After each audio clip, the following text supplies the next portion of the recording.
Hey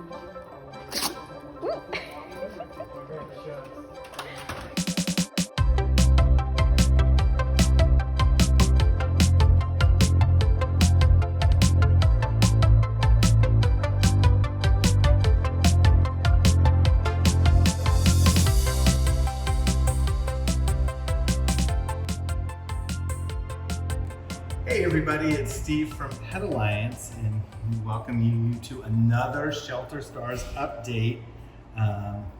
Last time we were in the cat room. Today we're sitting here with some puppies. Oh, they are 4 weeks old. Look at this giant puppy. This is Ringer. This puppy he is going to be a big dog. And this is Dove. And this is Piper. So these are part of the 12 Days of Christmas puppies. And this is Six. So we named Six because on the 6th day, animals were created. Ringer for the 5 golden rings. Oh, 2 turtle doves. Look at that wing. Anyway, wanted to thank you all for continuing to be Shelter Stars. This is great. We truly appreciate it. Kind of give you a little bit of an update. Of course, the question on everybody's mind is COVID, COVID, COVID. And we have done really well. We are back to our pre-COVID adoption numbers. In fact, in both September and October, our adoptions were higher each month than they were in those months in 2019. So that has been great. It has allowed us to continue our transfer work. We did a big transfer of 60 dogs out of Texas and Oklahoma. Look at this one and say, I am so attentive. And so that part has been great. We are continuing our adoption appointments. So, a lot of people ask us, oh, when are we going to open up to the public and just let people come in? We're not going to do that for a while. Our adoptions have been so great with this appointment system, and we've noticed that the fewer people coming through, it's actually been nicer for the dogs and cats. They're much more relaxed and calm and enjoying themselves. And then the people that do come in are very serious adopters. So a lot of times, there you go. Are you starting your chewing phase? Are you starting your chewing phase?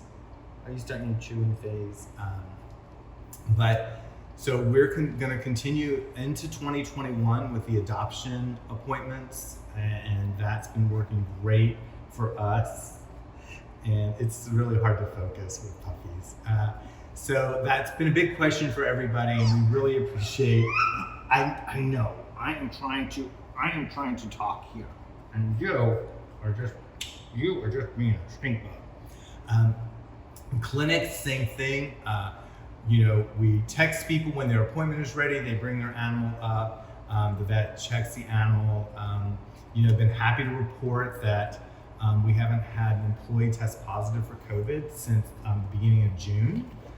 So all the work that we've done, kind of limiting folks and really asking our staff to be very mindful, even on their off hours of what they do, and all that. So not to say that it couldn't happen again, but we've been very fortunate to go through these last few months without a positive test in our staff. And some of you may have read, there was a little blurb in the paper. We do have a contract out on a parcel of land, and we will be doing a small campaign for the land purchase, followed by a capital campaign. And that land is right around the corner from here on John Young Parkway. We are in a very old shelter and need to build a new one. And so we will be starting that process in 2021. So we've got lots to look forward to there. Volunteers have been back in the shelter. We've been very grateful for that. 9 of our off-site adoption locations have been back up and running, including our adoption location at the Aloft Hotel in downtown Orlando.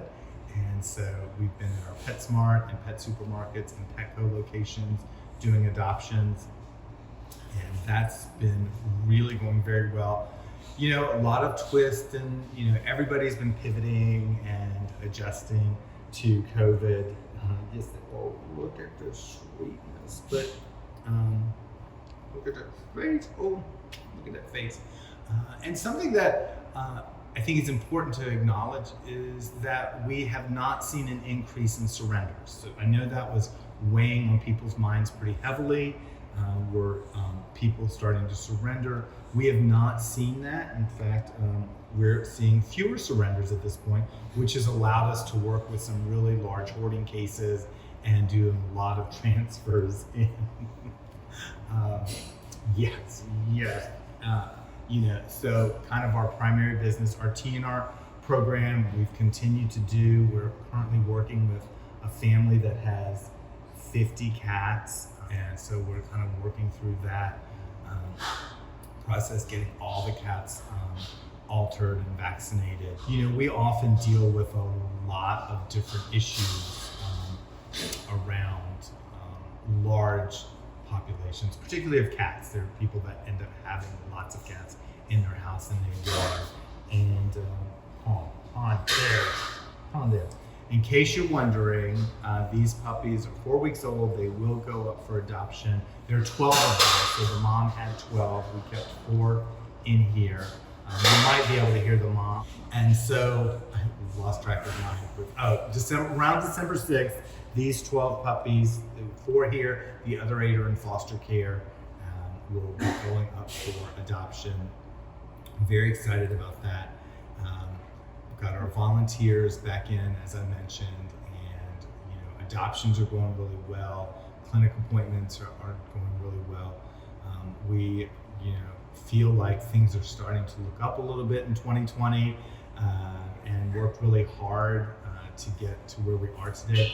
But candidly, we simply couldn't have done it without the great support of our donors and our shelter stars, because you are the people that we know are donating every month over month. You have your gift, it comes in. Mine, it's deducted from my Discover card, and I get a little email saying, hey, thank you for your contribution. So we certainly appreciate knowing that we have that to rely on month over month. And then many of you give, in addition to that, and it's greatly appreciated. But we kind of wanted you to be able to see a little bit of where your money goes. Look at this sweet face. Oh my goodness gracious. Is that just, look at that face. Look. Oh, look at that face. Look, isn't that so sweet? Oh, I know, I'm not holding you up. I kind of feel like the Lion King. Whenever you do that with a puppy, you're like, you just want to sing that song. Don't you? Oh. So, I selected the 12 days of Christmas for these puppies. One, because we've never had a litter of 12. And the time of the year, it seemed right. And then I did all this research on this song, the 12 Days of Christmas. And I did not know the religious background and the connotation of it and what each number represents. So it was amazing to, learn that every part of that song represented some biblical reference, and it was used to teach children in the 1800s. It's kind of like a mnemonic device. So if you have time, take a look. It's fascinating. The partridge in the pear tree, what that represents, the 2 turtle doves, the 5 golden rings. It's kind of a fun thing to do if you're so inclined. But I did a story on my personal Instagram about it, and I got so many comments that people just didn't know that it represented, that, and they just thought it was a Christmas song. And so, but again, we're gonna have to get Mama back in here because she's just not happy. But again, thank you so much for your donations. We truly, truly appreciate it.